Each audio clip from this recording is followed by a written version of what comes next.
Dear students, आज हम लोग इंटरमीडियरी मेटाबॉलिज्म को समझने की कोशिश करेंगे।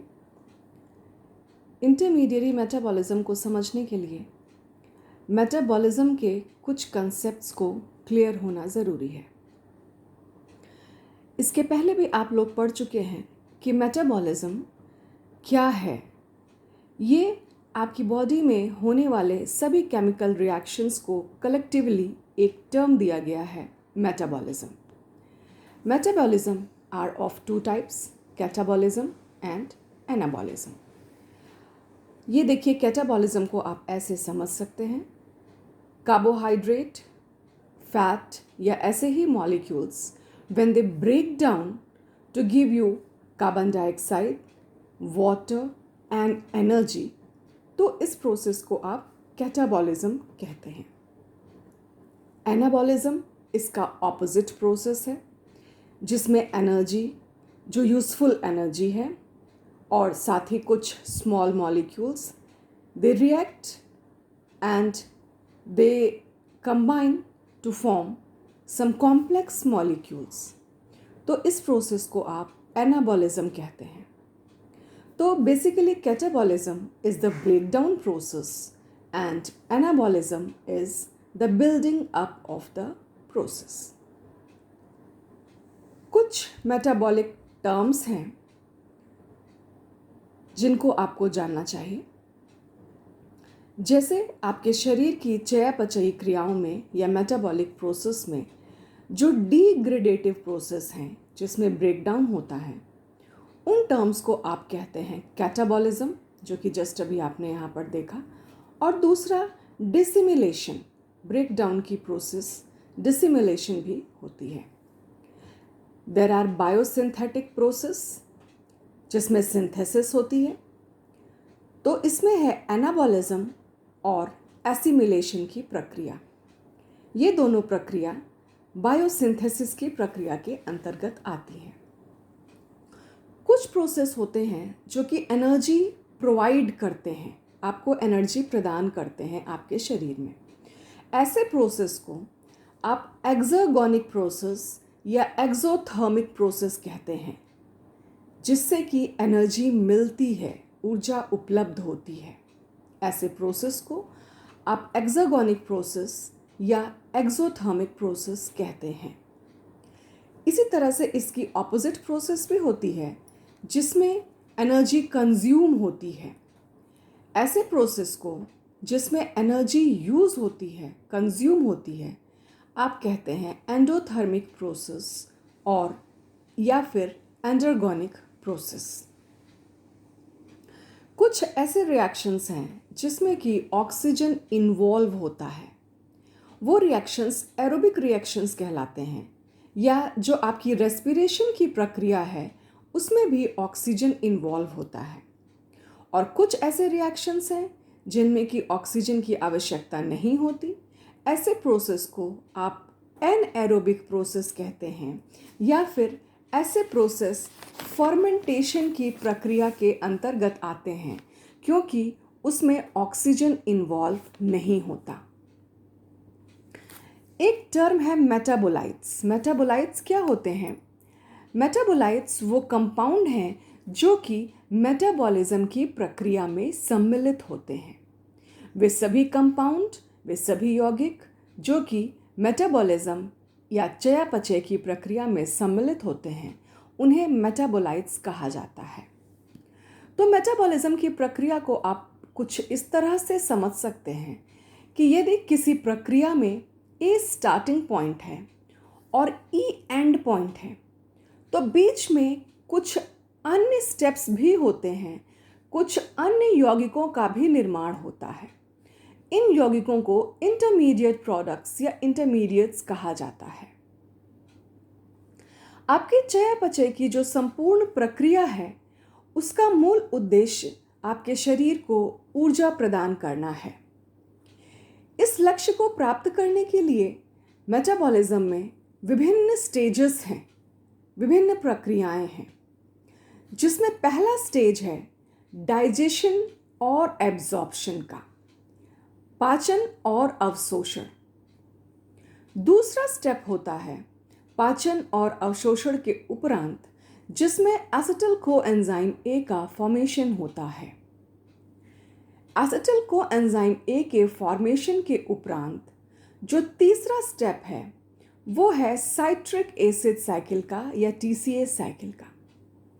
और साइट्रिक एसिड साइकिल के उपरांत जो अगला स्टेप होता है वो होता है ऑक्सीडेटिव फॉस्फोरिलेशन का, यानी ऑक्सीजन की उपस्थिति में फॉस्फोरिलेशन की प्रक्रिया होती है, जिसके परिणाम स्वरूप ऊर्जा आपके शरीर को उपलब्ध होती है। जो पहला स्टेप है डाइजेशन और एब्जॉर्प्शन का स्टेप, इसमें आप देखिए जो भी भोजन हम लोग ग्रहण करते हैं उसमें जो फ्यूल मॉलिक्यूल्स हैं, जो हमारे कार्बोहाइड्रेट, प्रोटीन और फैट के जो मॉलिक्यूल्स हैं वो कॉम्प्लेक्स फॉर्म में प्रेजेंट रहते हैं। हम जब भोजन ग्रहण करते हैं तो हमारे गैस्ट्रोइंटेस्टिनल ट्रैक्ट में ये भोजन जाता है और फिर एक विशेष प्रक्रिया के परिणाम स्वरूप, पाचन की प्रक्रिया के परिणाम स्वरूप ये अपने सरलतम रूप में टूटता है, सिंपल मोनोमरिक यूनिट्स फॉर्म करता है। कार्बोहाइड्रेट्स के लिए ये यूनिट ग्लूकोज होती है, फैट्स कन्वर्ट हो जाते हैं आपके फैटी एसिड्स और ग्लिसरॉल में, और प्रोटीन के लिए ये यूनिट होती है अमीनो एसिड, और फिर इनका एब्जॉर्प्शन यानी कि अवशोषण होता है। ये आपका स्टेज 1 है, स्टेप 1। दूसरा जो स्टेप है आपका, जिस प्रक्रिया में एसिटिल कोएंजाइम ए का फॉर्मेशन होता है, स्टेप 1 में आपके जो मॉलिक्यूल्स बने हैं, जो कंपाउंड्स बने हैं, यानी कि glucose, fatty acids, glycerols, amino acids, अब ये स्टेज 2 में आ करके ये कंपाउंड्स एसिटिल कोएंजाइम ए में कन्वर्ट होते हैं।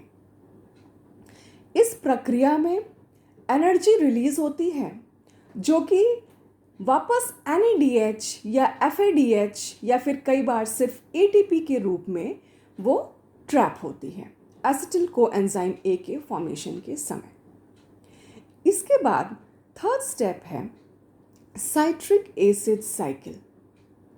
जब एसिटिल कोएंजाइम ए बन जाता है विभिन्न कंपाउंड्स के द्वारा, विभिन्न ग्लूकोज या फैटी एसिड्स एंड ग्लिसरॉल और अमीनो एसिड्स के द्वारा, जब एसिटिल कोएंजाइम ए का फॉर्मेशन होता है तो ये फिर साइट्रिक एसिड साइकिल में जाता है और परिणाम स्वरूप कार्बन डाइऑक्साइड और वाटर इससे रिलीज होता है। तो आप कह सकते हैं कि TCA साइकिल जो है वो एसिटिल कोएंजाइम ए, जो कि कार्बोहाइड्रेट्स, फैट और अमीनो एसिड से प्राप्त होता है, उस एसिटिल कोएंजाइम ए का फाइनल मेटाबॉलिक पाथवे जो है वो ये साइट्रिक एसिड साइकिल होता है। और इसमें भी जो एनर्जी रिलीज होती है वो NADH के रूप में या GTP के रूप में ट्रैप रहती है। अगला स्टेप और फाइनल स्टेप, लास्ट स्टेज है, जिसको आप कहते हैं ऑक्सीडेटिव फॉस्फोरिलेशन की प्रक्रिया। अब जो NADH या FADH2 स्टेज 2 और 3 में बना हुआ है वो अब इलेक्ट्रॉन ट्रांसपोर्ट चेन, जो कि माइटोकॉन्ड्रिया में प्रेजेंट होती है, इलेक्ट्रॉन ट्रांसपोर्ट चेन, ये इलेक्ट्रॉन ट्रांसपोर्ट चेन माइटोकॉन्ड्रिया में प्रेजेंट होती है और ऑक्सीजन की उपस्थिति में फिर अब ये NADH, FADH और जो भी आपकी एनर्जी बॉडीज़ जो रिलीज़ हुई हैं वो सब ऑक्सीडेटिव फॉस्फोरिलेशन के माध्यम से ATP का निर्माण करेंगी और यही ATP अल्टीमेटली आपको एनर्जी प्रोवाइड करती है। इस प्रोसेस को आप इस फिगर के माध्यम से भी क्लियरली समझ सकते हैं। ये कार्बोहाइड्रेट, प्रोटीन, फैट, स्टेज 1 यानी कि डाइजेशन और एब्जॉर्प्शन। अब डाइजेशन और एब्जॉर्प्शन के परिणाम स्वरूप जो भी प्रकार का कार्बोहाइड्रेट या स्टार्च होगा वो सब मोनोमरिक यूनिट में ब्रेक डाउन होगा, मोनोसैकेराइड में ब्रेक डाउन होगा, जो कि ज़्यादातर ग्लूकोज होता है। सभी प्रोटीन अमीनो एसिड्स के रूप में ब्रेक डाउन होंगे और फैट्स आपका ब्रेक डाउन होगा फैटी एसिड और ग्लिसरॉल के रूप में। यहाँ पर आकर के पहला स्टेज पूरा होता है। दूसरे स्टेज में एसिटिल कोएंजाइम ए का फॉर्मेशन होगा। ये स्टेज 2 है। ये जो आपका ग्लूकोज का निर्माण हुआ है, अमीनो एसिड्स का निर्माण हुआ है, फैटी एसिड और ग्लिसरॉल का निर्माण हुआ है, ये स्टेज 2 में सभी एसिटिल कोएंजाइम ए का निर्माण करते हैं। स्टेज 3 में ये acetyl coenzyme A citric acid cycle में एंटर करता है और ये साइट्रिक एसिड साइकिल में फिर carbon dioxide, water, energy release होती है। और लास्ट स्टेज जो कि ऑक्सीडेटिव फॉस्फोरिलेशन का स्टेज है, इस स्टेज में इलेक्ट्रॉन ट्रांसपोर्ट सिस्टम होता है, इलेक्ट्रॉन ट्रांसपोर्ट साइकिल होती है, जिसके माध्यम से ये सभी जो एनर्जी प्रोवाइडिंग कंपाउंड्स हैं ये एटीपी प्रोवाइड करते हैं और यही एटीपी ऑक्सीडेटिव फॉस्फोरिलेशन के परिणाम स्वरूप आपको आपके शरीर में विभिन्न प्रक्रियाओं में ऊर्जा प्रदान करता है। अब ये जो एसिटिल कोएंजाइम ए है, ये आप समझ सकते हैं कि एसिटिल कोएंजाइम ए एक महत्वपूर्ण स्टेप है। एसिटिल कोएंजाइम ए विभिन्न स्रोतों से प्राप्त होता है। कार्बोहाइड्रेट के माध्यम से, जैसे ग्लाइकोलिसिस आदि की प्रक्रिया में आपने पढ़ा है कि पाइरूवेट का निर्माण होता है और फिर इस पाइरूवेट से एसिटिल कोएंजाइम ए का निर्माण होता है। लिपिड्स भी आपने पढ़ा है, उसमें बीटा ऑक्सीडेशन की प्रक्रिया पढ़ी है और बीटा ऑक्सीडेशन की प्रक्रिया के परिणाम स्वरूप या कीटोलाइसिस की प्रक्रिया के परिणाम स्वरूप भी एसिटिल कोएंजाइम ए का निर्माण होता है। इथेनॉल के ऑक्सीडेशन से भी एसिटिल कोएंजाइम ए का निर्माण होता है। विभिन्न अमीनो एसिड्स और साइट्रेट जो कि टीसीए साइकिल में भी होता है, इससे भी एसिटिल कोएंजाइम ए का निर्माण होता है। इस एसिटिल कोएंजाइम ए की अंतिम परिणति क्या होती है, फेट क्या होता है?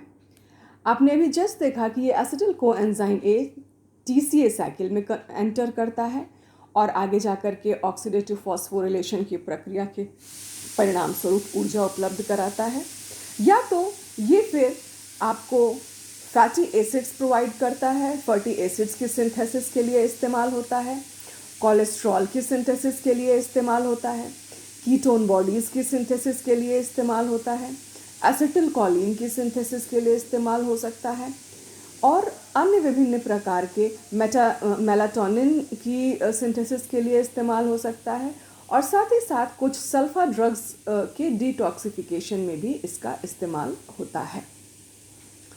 ये पूरी की पूरी प्रक्रिया आपको एनर्जी प्रोवाइड करने के लिए होती है और एनर्जी अलग अलग यूनिट्स में आप देखते हैं, जैसे एटीपी और जीटीपी, ये दोनों आपको एक एटीपी उपलब्ध कराते हैं। इसी तरीके से FADH2 के माध्यम से 2 ATP प्राप्त होती है।